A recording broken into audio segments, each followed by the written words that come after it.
Bonjour, Marianne Eman. Si vous avez choisi cet exposé, c'est que vous êtes intéressé par la cytologie. Et je suis la personne qui va vous guider à travers ce séminaire de 3 jours.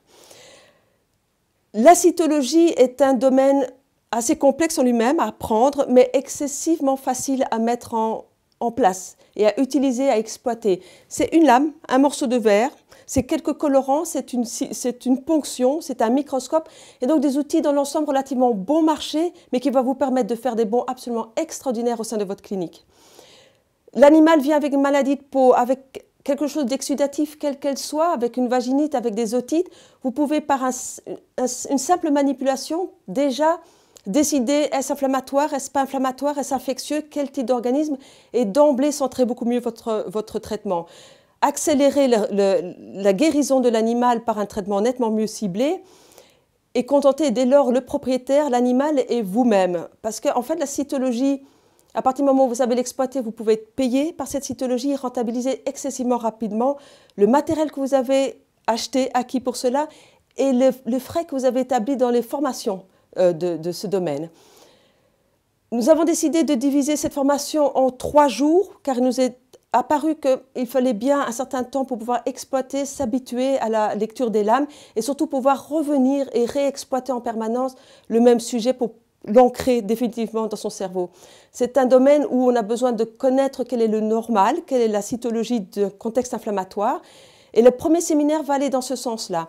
On va aller vers la technique qui va nous permettre de prélever le plus précisément les matériels cytologiques, comment optimaliser par une simple cytoponction les éléments récoltés et pouvoir ainsi les lire, comment aborder une lame, comment faire la lecture, la coloration. Et à partir de cela, comment reconnaître les différents éléments cellulaires.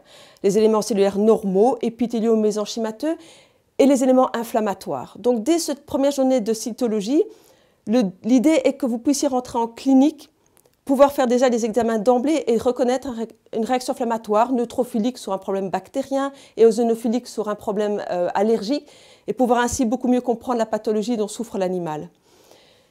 On va aborder au deuxième séminaire la notion des néoplasmes. À ce moment-là, on étudiera les critères de malignité et on tâchera de reconnaître les différentes tumeurs les plus classiquement rencontrées en clinique. L'idée n'est pas de diagnostiquer toutes les tumeurs rencontrées, mais de diagnostiquer des tumeurs comme les mastocytomes, qui est une routine, les lipomes, les tumeurs annexielles, voire les carcinomes même, ou les sarcomes en réalité. Et c'est pendant toute une journée exploiter au maximum la lecture de l'âme, la reconnaissance des différents critères pour vous permettre d'emblée en clinique de ponctionner tous les nodules que vous rencontrez. Car le but est cela en fait. À partir du moment où vous avez un nodule chez un animal, ponctionnez-le, analysez-le et soyez payé pour cette cytologie. Et dès lors, c'est un travail de tous les jours en réalité qui vous permettra de connaître la tumeur que vous abordez avant la chirurgie, de connaître l'ampleur chirurgicale nécessaire, dès lors le temps imparti à la chirurgie et dès lors un devis beaucoup plus précis pour le propriétaire, savoir d'emblée est-ce que la chirurgie va suffire, est-ce qu'il va falloir ajouter une chimiothérapie, ajouter un autre traitement anti-inflammatoire, etc. et d'emblée informer correctement le propriétaire des frais qui adviendra. Par la tumeur, identifier et connaître exactement quel est le bilan d'extension qui devra être effectué. Faut-il faire une radiographie pulmonaire? Faut-il examiner les ganglions? Faire des radiographies, des imageries locales pour connaître plus précisément l'ampleur tumorale? Tout ça, ce sont des données qui vous sont fournies par une simple cytoponction et un examen cytologique.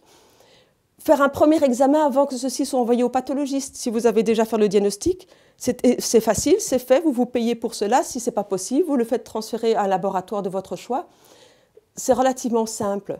La troisième journée sera consacrée à des processus beaucoup plus spécifiques. Soit on exploitera à réutiliser le matériel utilisé pendant les 2 premières journées. Vous avez récolté dans le laps de temps entre ces différentes journées des cas qui vous intéressent particulièrement, que vous pourrez apporter et examiner. Vous avez rencontré des problèmes spécifiques que vous pourrez présenter en fait et sur lesquels vous aurez... On tâchera ensemble de trouver des solutions, comme améliorer telle ou telle technique. Et on pourrait également aborder des sujets plus spécifiques qui vous concernent en médecine interne. Par exemple, simplement l'urine, l'examen urinaire, toute hématurie devrait être examinée d'emblée par la cytologie. Les prises de sang, éventuellement les ponctions viscérales, tout ça pourrait être abordé à la demande d'une certaine manière. On en discutera au fur et à mesure. L'idée de ces 3 journées aussi, c'est de créer un contact beaucoup plus étroit. On se revoit, on évolue tous ensemble et c'est une façon beaucoup plus précise de pouvoir répondre à votre demande très spécifique. Une journée entière me permet, moi, d'être beaucoup plus présente parmi vous, de pouvoir vous consacrer plus de temps pour tel ou tel examen. Donc, je vous recommande de venir nombreux à cette présentation parce que franchement, c'est un outil qui sera utilisable en permanence et d'emblée exploitable en clinique.